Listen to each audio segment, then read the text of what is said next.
होगा मंत्री का स्वागत। शांति कुंज में दधीची अंगदान संकल्प अभियान में होंगे शामिल। हरिद्वार के कलियर में 120 किलो प्रतिबंधित मांस के साथ 2 अरेस्ट। पुलिस ने फरार 4 आरोपियों पर दर्ज किया मुकदमा। जवाई खेड़ा में मिली थी मकान में पशु कटान की सूचना।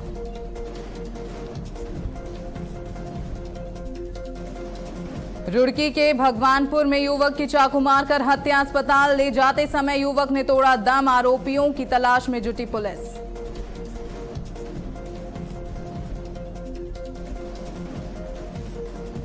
हरिद्वार में नशे में धुत बेटे ने अपनी मां से की मारपीट। वीडियो सोशल मीडिया पर वायरल वीडियो की जांच में जुटी पुलिस।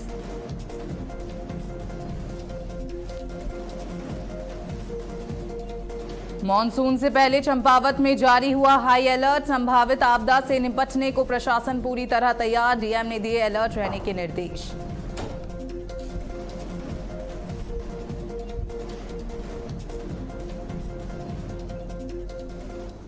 नमस्कार, आप देख रहे हैं भारत अपडेट और मैं हूं आपके साथ जैनिश मसीह। बुलेटिन की शुरुआत करेंगे बड़ी खबर के साथ। आपको बताते चलें कि हरिद्वार दौरे पर सीएम धामी और केंद्रीय मंत्री जेपी नड्डा हैं। शांति कुंज में दधीची अंगदान संकल्प अभियान में होंगे शामिल। तो ये बड़ी जानकारी आपकी टीवी स्क्रीन पर, जहां आपको बताते चले कि सीएम धामी और केंद्रीय मंत्री जेपी नड्डा शांति कुंज में दधीची अंगदान संकल्प अभियान में शामिल होंगे। इसी के साथ देव संस्कृति विश्वविद्यालय में राष्ट्रीय संगोष्ठी का आयोजन भी होगा।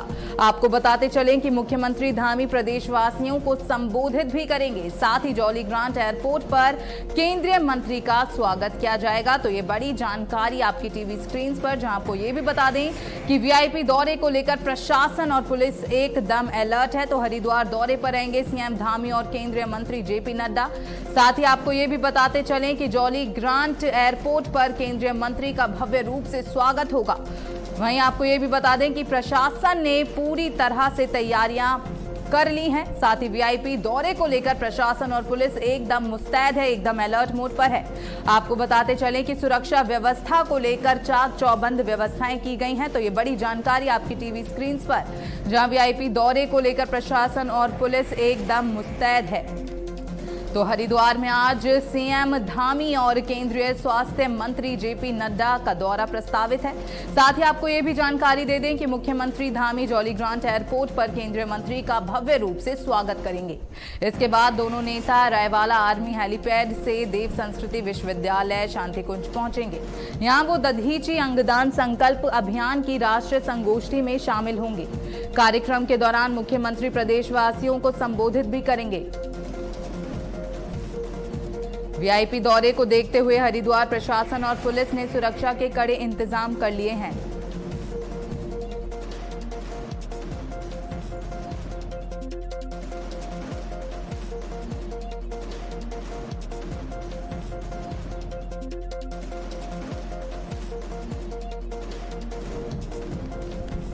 तो वीआईपी दौरे को लेकर हरिद्वार प्रशासन और पुलिस ने सुरक्षा के कड़े इंतजाम किए हैं।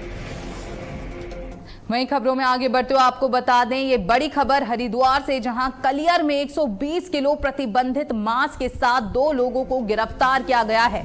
तो ये बड़ी जानकारी हरिद्वार से, जहां कलियर में 120 किलो प्रतिबंधित मांस जब्त किया गया है। इसी के साथ आपको ये भी बता दें कि पुलिस ने 2 आरोपियों को गिरफ्तार कर लिया है। साथ ही पुलिस ने फरार 4 आरोपियों पर दर्ज मुकदमा किया है। तो पुलिस ने 4 फरार आरोपियों पर मुकदमा भी दर्ज कर लिया है। ये बड़ी जानकारी, जहां आपको बताते चलें कि 2 आरोपियों को पुलिस ने गिरफ्तार कर लिया है। इसी के साथ फरार 4 आरोपियों की तलाश में भी पुलिस जुट गई है। साथ ही उन पर भी मुकदमा दर्ज कर लिया गया है। जवाई खेड़ा में मिली थी मकान में पशु कटान की सूचना। तो ये बड़ी खबर आपकी टीवी स्क्रीन पर, जहां आपको बता दें कि जवाई खेड़ा में पशु कटान की सूचना मिली थी, जिसके बाद से पुलिस ने बड़ी कार्रवाई की। इसी के चलते 2 आरोपियों को गिरफ्तार कर लिया गया है। वहीं फरार 4 आरोपियों के खिलाफ मुकदमा दर्ज कर उनकी तलाश में पुलिस जुट गई है।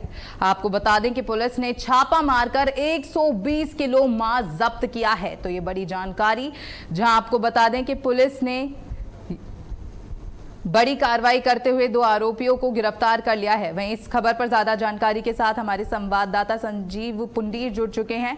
तो क्या कुछ जानकारी सामने आ रही है इस पूरे मामले को लेकर?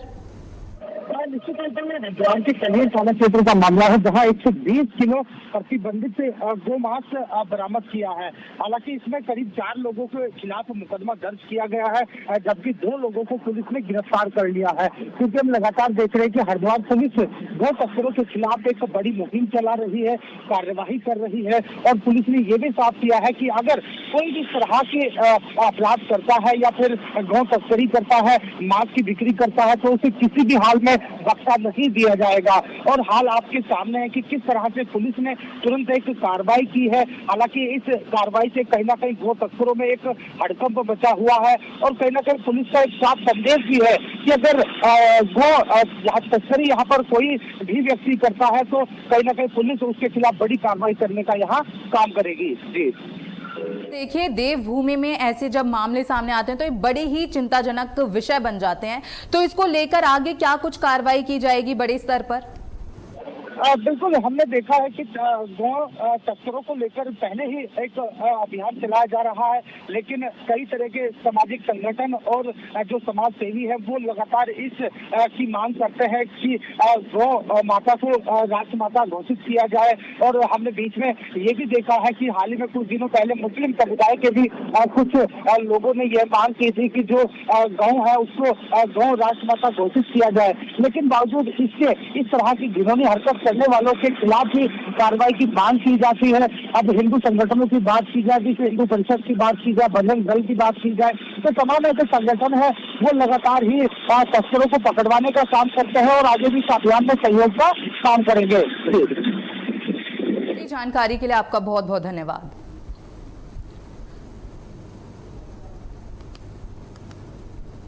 वहीं खबरों में आगे बढ़ते हुए आपको बता दें, कैबिनेट मंत्री डॉक्टर धन सिंह रावत आज और कल पौड़ी जिले के 2 दिवसीय दौरे पर रहेंगे। इस दौरान वो श्रीनगर विधानसभा क्षेत्र के कई गांवों का दौरा करेंगे और सड़क, स्वास्थ्य व अन्य विकास योजनाओं का शिलान्यास और लोकार्पण भी करेंगे। आपको ये भी जानकारी दे दें कि वो स्थानीय लोगों, जनप्रतिनिधियों और कार्यकर्ताओं से मुलाकात कर उनकी समस्याएं भी सुनेंगे। इसके अलावा बात करें तो विकास कार्यों की समीक्षा के लिए अधिकारियों के साथ बैठक भी करेंगे। वहीं आपको ये भी बता दें कि जरूरी दिशा निर्देश भी उनके द्वारा दिए जाएंगे। साथ ही आपको ये भी बताते चलें कि दौरे के दूसरे दिन वो प्रधानमंत्री के मन की बात कार्यक्रम में भी शामिल होंगे और क्षेत्र के विकास कार्यों को लेकर कई अहम कार्यक्रमों में हिस्सा लेंगे। तो पौड़ी के 2 दिवसीय दौरे पर रहने वाले हैं डॉक्टर धन सिंह रावत। वहीं आपको ये भी बताते चलें कि दौरे को लेकर सुरक्षा के कड़े इंतजाम किए गए हैं। साथ ही श्रीनगर विधानसभा क्षेत्र में वो शिलान्यास कार्यक्रम में भी शिरकत करेंगे। तो ये बड़ी जानकारी आपकी टीवी स्क्रीन पर, जहां आपको बताते चलें कि धन सिंह रावत 2 दिवसीय पौड़ी दौरे पर रहने वाले हैं। इसी के साथ वो अधिकारियों संग बैठक भी करेंगे, साथ ही लोगों को जरूरी संदेश भी देंगे। इसी के साथ आपको ये भी बताते चलें कि अपने दौरे के दूसरे दिन वो प्रधानमंत्री के मन की बात कार्यक्रम में भी शामिल होंगे और क्षेत्र के विकास कार्यों को लेकर कई अहम कार्यक्रमों में हिस्सा लेंगे। तो ये बड़ी जानकारी आपकी टीवी स्क्रीन पर। वहीं आपको ये भी बताते चलें कि अपने इस दौरे के दौरान वो कई अहम बैठकों में शामिल होंगे। साथ ही आपको ये भी बता दें कि अधिकारियों को दिशा निर्देश भी वो देते नजर आएंगे। साथ ही प्रधानमंत्री के मन की बात कार्यक्रम में भी वो शामिल होंगे और क्षेत्र के विकास कार्यों को लेकर कई अहम कार्यक्रमों में वो हिस्सा लेंगे। इसी के साथ आगे बढ़ते हुए आपको बता दें कि राज्य में 29 जून से 6 जुलाई तक पूरे प्रदेश में सहकारिता सप्ताह 2026 मनाया जाएगा। केंद्रीय सहकारिता मंत्रालय के 5 साल पूरे होने के मौके पर एक कार्यक्रम आयोजित किया जा रहा है। सहकारिता मंत्री डॉक्टर धन सिंह रावत ने अधिकारियों को सभी तैयारियां समय पर पूरी करने के निर्देश दिए हैं। वहीं इस दौरान सभी जिलों और विकास खंडों में सहकारी चौपाल, जागरूकता शिविर, कृषि, डेयरी, उद्यान और मत्स्य पालन से जुड़ी कार्यशालाएं आयोजित की जाएंगी। साथ ही महिला और युवा सम्मेलन, वृक्षारोपण अभियान और उत्कृष्ट सहकारी संस्थाओं और व्यक्तियों को सम्मानित करने जैसे कई कार्यक्रम भी होने वाले हैं। साथ ही आपको ये भी बता दें कि सरकार का उद्देश्य सहकारिता से जुड़े अभियान को गांव-गांव तक पहुंचाना और किसानों, महिलाओं और युवाओं की भागीदारी बढ़ाना है। तो प्रदेश भर में सहकारिता सप्ताह आयोजन किया जाएगा। साथ ही आपको ये भी बता दें कि डॉक्टर धन सिंह रावत ने तैयारियों के निर्देश दे दिए हैं। तो 29 जून से सहकारिता सप्ताह 2026 का आगाज होगा, जो 6 जुलाई तक चलने वाला है। वहीं सरकार का उद्देश्य सहकारिता से जुड़े अभियान को गांव-गांव तक पहुंचाना और किसानों, महिलाओं और युवाओं की भागीदारी बढ़ाना है। वहीं अगली बड़ी खबर चमोली से है, जहां नारायणगढ़ में आपदा की सूचना मिलने पर बीजेपी अनुसूचित जाति मोर्चा के जिलाध्यक्ष नरेंद्र भारती मौके पर पहुंचे। उन्होंने प्रभावित इलाकों का स्थल निरीक्षण कर नुकसान का जायजा लिया। इस दौरान उन्होंने आपदा प्रभावित परिवारों से मुलाकात की और उनकी समस्याएं सुनी। साथ ही आपको ये भी बता दें कि नरेंद्र भारती ने पीड़ित परिवारों को हर संभव मदद का आश्वासन दिया। उन्होंने कहा कि बीजेपी संगठन इस कठिन समय में पीड़ित परिवारों के साथ पूरी मजबूती से खड़ा है और प्रशासन के साथ मिलकर राहत और सहायता पहुंचाने का काम किया जा रहा है। तो आपको बताते चलें कि बीजेपी जिला अध्यक्ष पीड़ित परिवारों से मिले। वहीं नरेंद्र भारती ने पीड़ितों को हर संभव मदद का आश्वासन भी दिया है। आपको बताते चलें कि बीजेपी नेता नरेंद्र भारती पीड़ितों से मिले, साथ ही उन्होंने हर संभव मदद का आश्वासन भी दिया। उन्होंने कहा कि सरकार पीड़ितों के साथ खड़ी है और हर संभव मदद उन्हें मुहैया कराई जाएगी। उन्होंने ये भी कहा कि बीजेपी संगठन इस कठिन समय में पीड़ित परिवारों के साथ पूरी मजबूती से खड़ी है और प्रशासन के साथ मिलकर राहत और सहायता पहुंचाने का काम किया जाएगा। वहीं आपदा से जूझ रहे पीड़ित परिवारों के साथ सरकार खड़ी है, ऐसा बीजेपी नेता कहते नजर आए। साथ ही उन्होंने ये भी आश्वासन दिया कि हर एक पीड़ित परिवार को सहायता राशि मुहैया कराई जाएगी, साथ ही हर एक संभव मदद भी उन्हें मुहैया कराई जाएगी।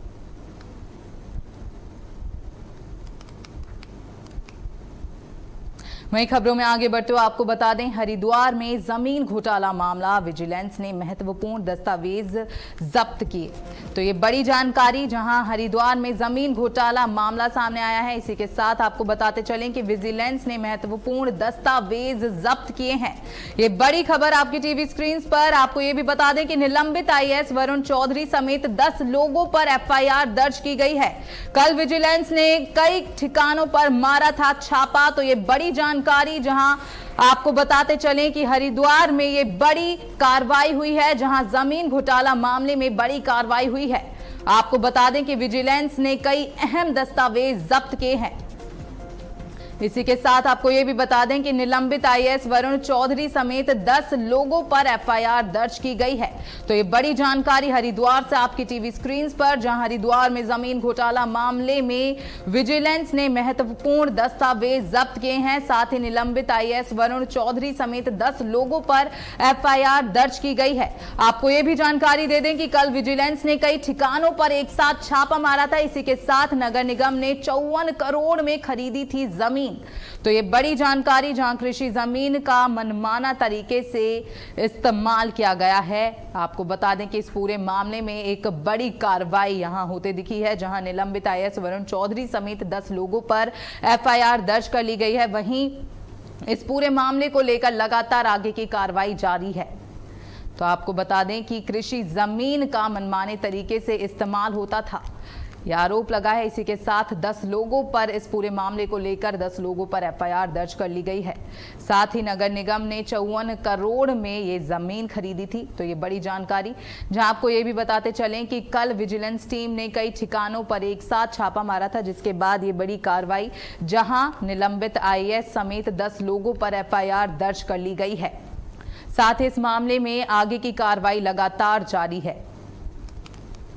वहीं अगली बड़ी खबर की ओर बढ़ते हुए आपको बता दें, अर्धकुंभ 2027 से पहले हरिद्वार को जाम से राहत देने के लिए एनएचएआई तेजी से सड़क परियोजनाओं पर काम कर रहा है।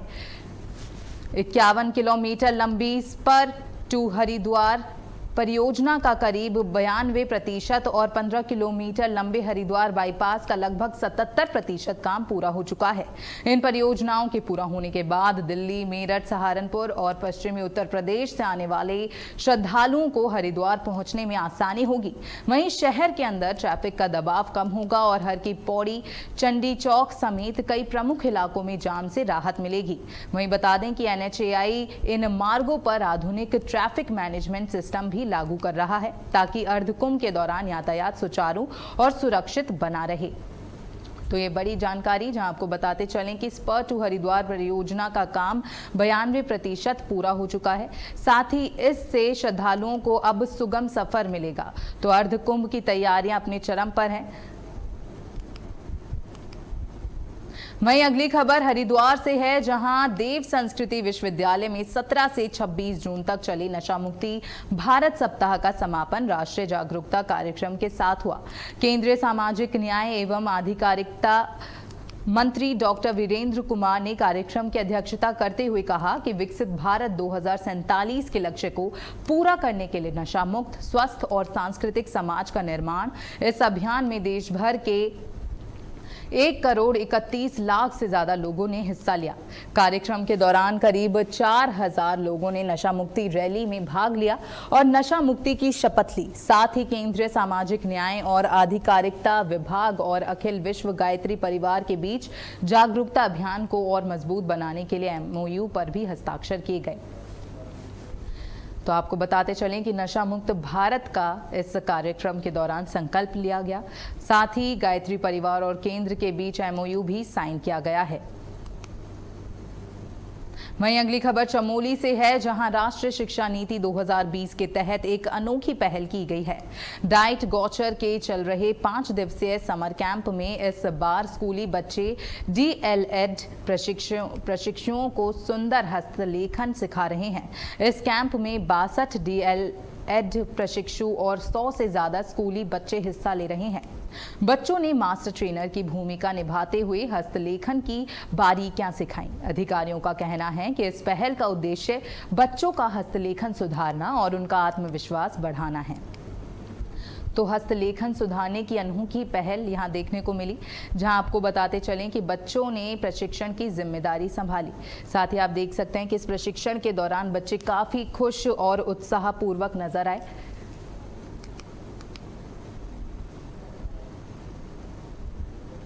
वहीं अगली खबर की ओर बढ़ते हुए आपको बता दें, रुड़की के भगवानपुर थाना क्षेत्र में एक युवक की चाकू मारकर हत्या कर दी गई, जिससे इलाके में हड़कंप मच गया। आपको बता दें कि जानकारी के मुताबिक युवक किसी काम से बाइक से जा रहा था, तभी कुछ लोगों ने युवक को रोककर उस पर धारदार हथियार से हमला कर दिया और पेट में उसे कई वार किए। गंभीर रूप से घायल युवक को पहले रुड़की अस्पताल ले जाया गया, जहां से हालत नाजुक होने पर उसे देहरादून रेफर किया गया, लेकिन रास्ते में ही उसकी मौत हो गई। घटना के बाद आरोपी मौके से फरार हो गए। वहीं पुलिस ने शव को पोस्टमार्टम के लिए भेजकर मामले की जांच शुरू कर दी है और आरोपियों की तलाश में जुट गई है।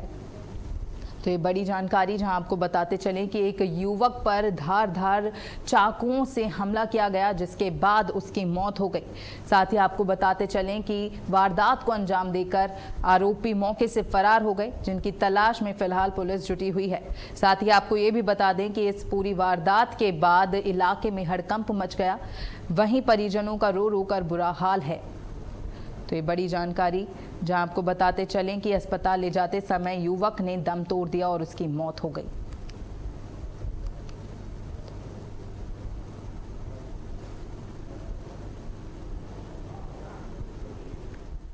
देखिए, भगवानपुर थाना क्षेत्र में हल्बी माजरा जो एरिया है, वहां पर एक सूचना मिली पुलिस को कि एक व्यक्ति द्वारा जो है किसी को चाकू मार दिया गया है।